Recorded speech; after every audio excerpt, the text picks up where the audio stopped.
पाकिस्तानी महिला सीमा हैदर ने भी रामलला के दर्शन करने की इच्छा जताई है। एक पत्रकार से बात करते हुए सीमा हैदर ने कहा कि उनकी इच्छा है कि वह अयोध्या के राम मंदिर जरूर जाएं। वह इसकी योजना बना रही है और वह पैदल ही अयोध्या की यात्रा करेंगी। वायरल वीडियो में सीमा हैदर ने कहा कि वह राम मंदिर जाना चाहती हैं।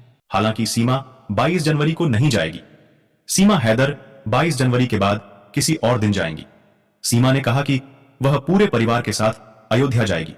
सीमा हैदर के वकील डॉक्टर AP सिंह ने कहा कि उन्हें अयोध्या जरूर जाना चाहिए। वह वहां जाने को लेकर बहुत खुश है।